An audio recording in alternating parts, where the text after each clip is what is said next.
Joining me now to talk about it is Democratic Senator Chris Coons of Delaware, who maybe right now is wondering why he accepted my invitation.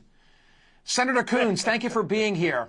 You said on the eve of the shutdown, quote, "I'm usually one of the first to walk across the aisle and say, let's find a solution, let's find a way out of it. How come not this time?" Well, Michael, thank you. Thanks for a chance to be on, and thank you for that thorough review of the history of partisanship and bipartisanship in recent years. I'm just going to start by reminding you that as recently as 2 and 3 years ago, we had a president who was signing into law the most significant bipartisan pieces of legislation in decades. So it's not as if bipartisan deal makers and the possibilities of bipartisanship have disappeared. But this most recent election has put in place a president and a majority who are utterly uninterested in it. I regularly interacted with President Trump and his White House in his first term. We haven't spoken once since the inauguration. I used to hear from his Legislative Affairs Office, from different cabinet members in his first term. Not once in this administration. And the point you just made, that the most important focus of the Trump legislative initiative this Congress was the so-called Big Beautiful Bill, and it passed without a single Democrat, is right. And what was the most important thing that bill did? It cut taxes for billionaires and profitable companies, the most profitable companies, and it ended access to health care for millions of Americans, which is starting to take effect at the end of this year and then 2 years later. Why pick a fight over health care right now?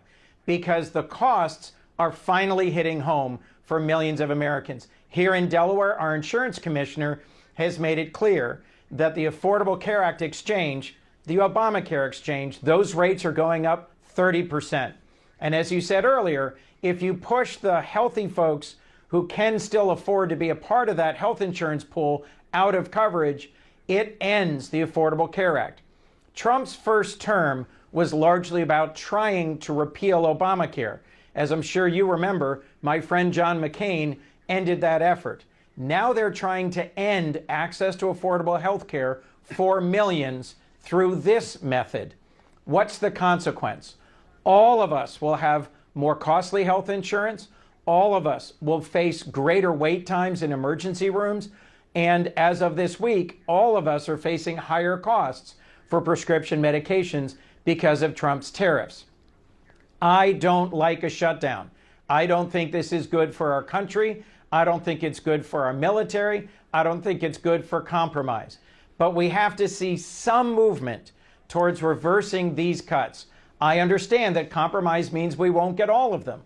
But when the Senate Republican majority agreed with Mike Johnson, Speaker Johnson from the House, and stepped back from appropriations negotiations, I said we've got to find a moment and leverage to get back to the table on reversing the disastrous cuts to NIH and the CDC, and working together to reverse these disastrous cuts to affordable health care for Americans.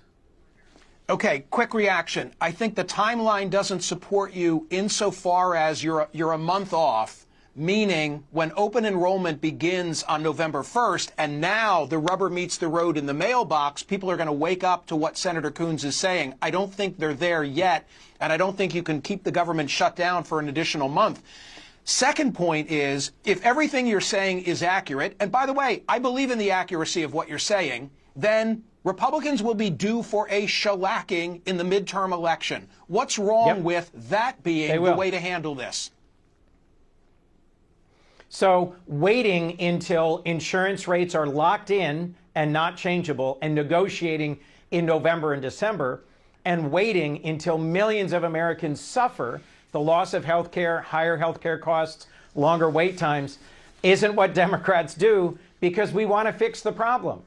On the floor of the Senate, talking to a group of Republicans and Democrats this week, one of them said, "Why are you guys trying to help us fix this problem if it's really such a big political win for you?" And I said, because we don't want the American people to suffer.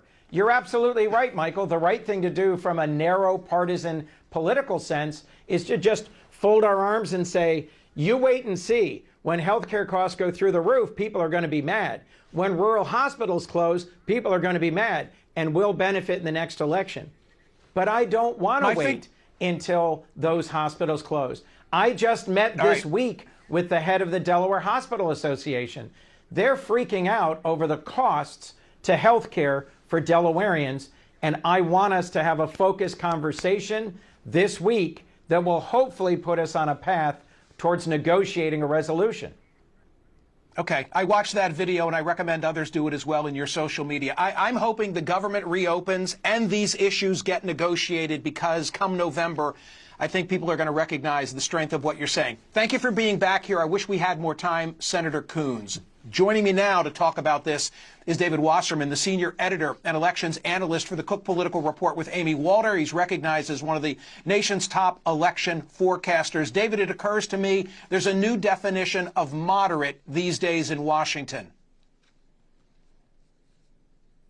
Yeah, that's right. Look, 15 years ago in the Senate, there were 17 states with senators of different parties, which meant that they kind of had to work together to get things done for their states.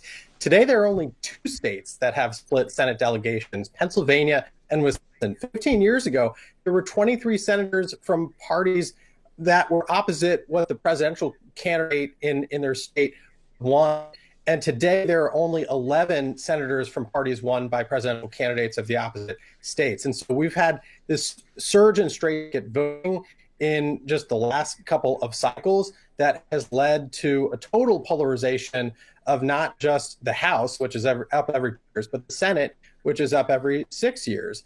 And in the House, it's even more dramatic. Heading into the Obama first midterm, there were 83 members from congressional districts won by the opposite party's presidential candidate. Today, there are only 16 members, 13 Democrats and 3 Republicans from crossover districts who have any incentive to get together and get things done. So this shutdown is taking place during a very different set of political circumstances from previous ones.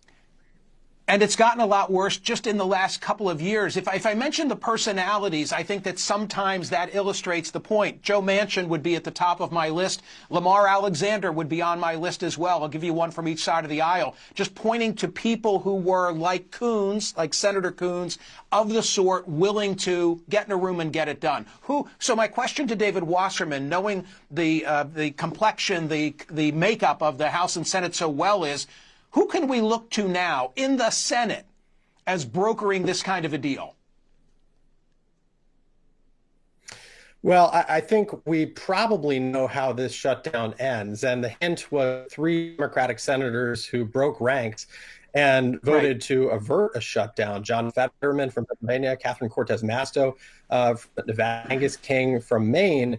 And look, fundamentally, Democrats are a party that is inspired by some of their primary base, because I think it's absorbed a lot of previous moderates from the Republican Party to embrace pragmatism and keeping things open, whereas Republicans are a party that's more hostile to a functional federal government. Democrats want to see things stay open. And so I do think you'll see Democrats after a while fold and argue that they'll take their fight to the midterms. They do have a better chance of regaining some power, at least in the House, especially because the administration, President Trump, Russ Vought, they're just threatening mass layoffs of federal workers, but they're also targeting funding for projects in blue states. And at some point, I think Democrats are to try and claim a messaging victory that they were able to shift the focus nationally onto health care, and in particular, Medicaid cuts and the looming Obamacare cliff, which are potent issues for them next November. David Wasserman, as always, we appreciate your expertise. Thank you for being here.